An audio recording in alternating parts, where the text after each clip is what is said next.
Asalaamu calaykum waraxmatullaahi wabarakaatu. Kulanti wacan oo wanaagsan daawadayaal meel kasta oo joogtaan iyo si kasta oo dhageysanaysaan kusoo dhawaada caawiya wararka ay yihiin maleeshiyaadka al-shabaab oo ka gudbayeen Soomaaliya una gudbayeen dhinaca Ethiopia ayaa isxireen wadankii Ethiopia kaas oo dagaal badan iyo qarax badan ku bilowday kuwaas oo al-shabaabna ay bilaabeen qarax ayagoo u gacan horeeyeen gaari miinaysan ay u dhiibeen ciidankii dowladda ee meesha ku sugnaa kaas oo maanta la lababa socday maadaama uu dagaalkaas uu duur u ahaa oo haddii mar oo magaaladooyinkii iyo meelihii marka ayada wararka la iska soo gaarsiin lahaa uu ka baxsan yahay ayaa ilaa hadda war sugan naga soo gaarin laakiin sidii wararka nagu soo gaarayaan hadda waxaa waaye inuu dagaalkii ilaa hadda socdo al-shabaabna meeshii jab weyn iyo burbur badan uu ka soo gaaray xoogna ay damceen inay ku soo galaan wadankii Ethiopia dhinaca ay Ogaadeniyan ay damceen inay ka soo galaan laakiin meeshii ay isku qabteen dowladdii iyo ciidankii dowlad meesha ku sugnaa Ethiopia ayaa meeshii ilaa hadda isku haystaan dagaal badan dhex maray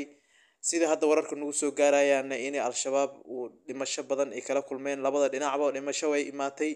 laakiin dhinaca al-shabaab ay u badan yihiin sida hadda wararka nagu soo gaarayaan dagaalkaas oo hadda meel duur ka socday oo meel dadka baadiyaha iyo network la'aanta iyo hawada la'aanta uu u badan yahay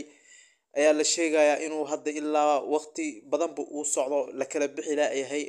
inay damceen inay xoog ku soo galaan laakiin ay u suurtagelin ilaa haddana qabka la isku hayo ilaa haddana dagaalku uu socdo xabadihiina sidii la isku miidaansanayo oo labada dhinacba midba xalalaayahay maadaama dagaalkii uu dagaal culusna uu ahaa meel uu ka socdana meeshii duurna ay ahayd oo dadka baadiyihii ma ogi hadda meel network la uu ahayn oo anteenada qumanba ay jirin ayaa wararkii iyo hadda wixii dhimasho iyo wixii dhaawac iyo wixii marka ayada ee bur oo labada dhinacba ay soo gaareen lama xaqiijin karo laakiin sida hadda wararka nagu soo gaarayaan waxa waaye dhinaca al-shabaabta ayaa dhimashada u badan burburka iyo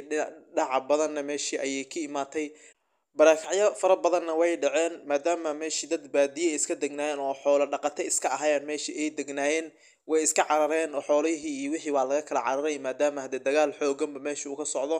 dadkii way iska carareen ilaa hadda xuduudkii ayay u kala carareen midba meel buu u faniinay laakiin ilaa hadda wax marka ayada oo ayakii dadkii dhimasho badan ma soo gaarin shacabka meesha ku sugnaa laakiin way kala carareen xoolahoodii iyo wixii marka ayada hantidii ay u ilaashanayeen meesha ay ku dhaqaaleysanayeen way ka kala carareen haddana waxay ku sugan yihiin qaarkood ilaa xuduudka Soomaaliya ayay u carareen qaarkood meelaha marka ayada nabadda iyo marka ayada ay ka doonan kareen bay u carareen sidaan la socono maleeshiyaadka al-shabaab waxaan ognahay inay Soomaaliya ay u badnaayeen dhinacaas wixii marka ayada dib iyo rafaad ay Soomaaliya umada kale ay ku hayeen laakiin maadaama meeshii uu dagaal uu ka socdo oo hadda lagu hayo oo la burburinayo oo la dilayo oo la qaxinayo waaga baryabo oo dowladda federaalka ee Soomaaliya ay meesha ayadaheed maadaama madaxweynaha uu amar uu bixiyay uu u ballan qaaday ummadda Soomaaliyeed inuu ka xoreyn doono cadawgooda ugu horeeyo oo al-shabaab kaas oo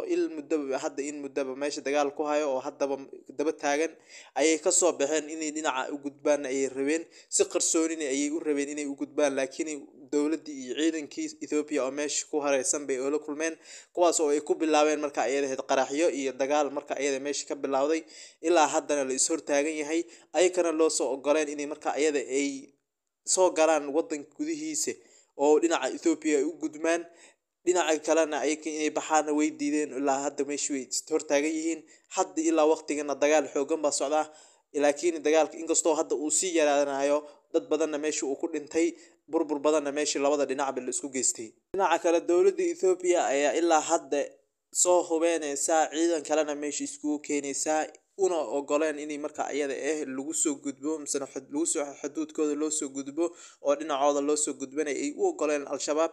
waan ognahay dhinaca Ethiopia dhowr jeer waxay isku dayeen inay al-shabaabta u gudubto laakiin waxyaalo badan ayaa ka raacay dhimasho badan iyo burbur badan baa ka raacay marka ugu horeysay isku dayaan ma ahan laakiin hadda siday u muuqato waxa waaye inkastoo ciidan xoogan ay ahaayeen ay kala laftooda marka horeba laakiin ilaa hadda way suurtagali laadahay inay u xoog gudbaan dhinaca Ethiopia oo dhinacaas waxa ka taagan ciidankii Ethiopia iyo Liu Police-kii iyo wixii oo dhan baa meeshii ku heerarsan una ogoleen inay marka ayada inay u gudbaan dhinaca Ethiopia sidii marka horeba ay ku suubin jireen ilaa haddana ay u diidan yihiin inay dhinacaas u gudbaan. Ayakana waxay ilaa hadda ku adkaysteen inay markaa ayada xoogba ay ku galaan, laakiin labada dhinacba wax isdhaafsan ayaa la leeyahay. Labada dhinacba dagaalkooda sidii buu u socdaa ilaa hadda muddo dheer boo 2 maalin ku socoto, hadda ilaa xalay ilaa caawa maanta ilaa caawa oo hadda aan joogno waxaa dagaalka sidii ayuu u socdaa. Labada dhinacba wax loo kala baxa ayaa la leeyahay, labada dhinacba mid markaa ayada baxana waa la leeyahay.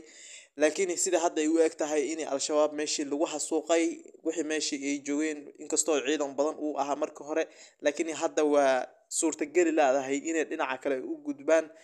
inay marka ayadana xoogoodana uu sii yaraanayana way u muuqataa, hubkoodana inuu sii yaraanayana way u muuqataa. waxaan u rajaynaynaa insha Allah in marka ayada laga guuleysan doono, lagana xasuuqi doono, lagana burburin doono, lana dhaafin doono wadankii Soomaaliya inta meesha ay dib u geysanayeen inta hadda ay haystaan oo dhan in la dhaafiyana waxaan u rajaynaynaa insha Allah. wa alaykum salaam wa rahmatullahi wa barakatuh.